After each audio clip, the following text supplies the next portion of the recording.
राम राम बहन भाइयों माताओं, ज्ञान कहानी नेटन में आप सबका स्वागत है। आज मैं आपको आस माता की पूजा करने की विधि और उसकी कहानी बताएंगे, तो हम सब मिलके सुनते हैं। श्री कृष्ण भगवान ने की जय। जय हो आस माता की जय। आस माता की पूजा कैसे की जाती है और उसका उद्यापन कब किया जाता है। आस माता का व्रत फागुन शुक्ला प्रतिपदा से लेकर अष्टमी तक कोई भी अच्छा दिन देखकर एक दिन इसका व्रत कर ले। व्रत के दिन कहानी सुने।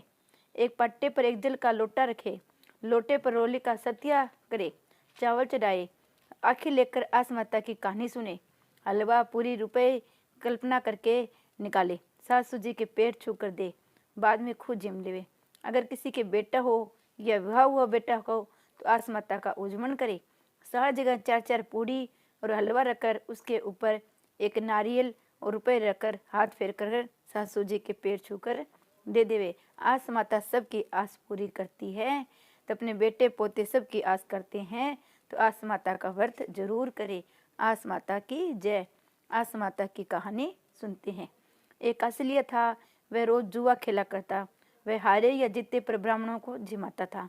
एक दिन उसकी भाभियां बोली, तुम तो हारो या जीतो दोनों पर ब्राह्मण जिमाते हो, ऐसे कब तक चलेगा। उसे घर से निकाल दिया। वह घर से निकलकर शहर में चला गया और आस माता की पूजा करने बैठ गया। सारे शहर में खबर फैल गई कि एक जुए का बहुत अच्छा खिलाड़ी आया है। तो ये सुनकर उससे राजा खेलने आया।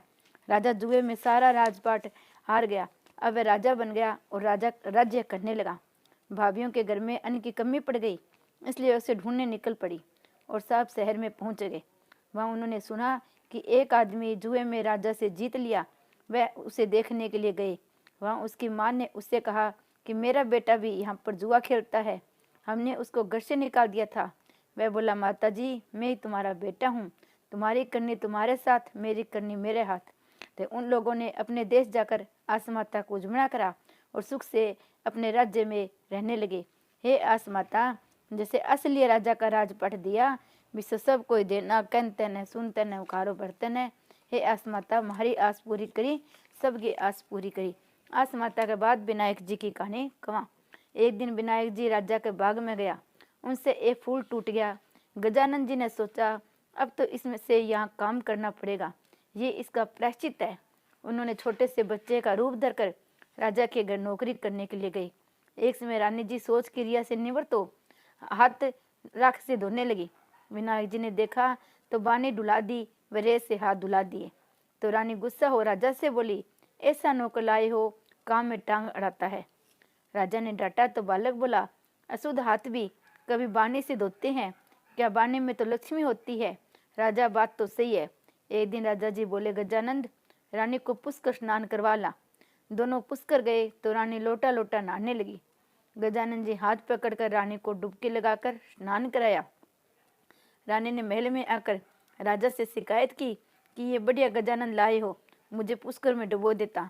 राजा उसे डांटने लगे तो गजानंद बोला, राजा जी पुष्कर जाकर तो डुबकी लगानी चाहिए, लोटे लोटे नहाना तो घर पर ही भूत है। राजा बोला, बात तो सही है।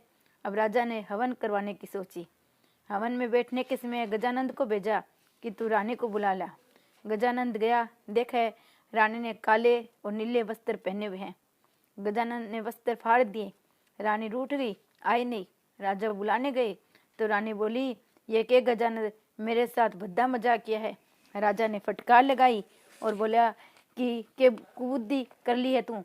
गजानंद बोला, राजा जी कभी काले नीले कपड़े पहनकर हवन में बैठते हैं क्या, लाल चुंदड़ी पहननी चाहिए, इसलिए मैंने इसके वस्त्र फाड़ दिए। राजा ने विचार किया, बालक छोटा है पर होशियार है, बुद्धिमान है। हवन में बैठने लगे तो गणेश स्थापना में देरी हो गई। राजा ने कहा, गणेश जी बैठाओ। गणेश जी बोला, राजा आंखें बंद करो। इतने में गजानंद जी ने दर्शन दिए। ऊंद उंदाड़ा दूंद उंदाड़ा ओछी पिंडिया इंज गारे। राजा ने खूब अन्न धन लक्ष्मी का भंडार भर दिया। राजा बोले, हे गजानंद जी महाराज, हमने इतना दिया, आपसे काम करवाया, बहुत दोष लग गया। गजानंद जी बोले, आप चिंता मत करो, मैं एक बार आपके बाग से गुजर रहा था, मुझसे एक फूल टूट गया, इसलिए मैंने प्रायश्चित किया। वह राजा रानी को आशीर्वाद देके आगे निकल गई। हे गणेश जी महाराज, जिसे राजा रानी का ठाट बाट भरा, बिस्सा सब कई भरियो, कहतेगा सुनतेगा गारो भरतेगा, माँ ने दियो, हमारी बहन बेटिया ने दियो। जय गणेश माता जी की जय, जय आस माता की जय।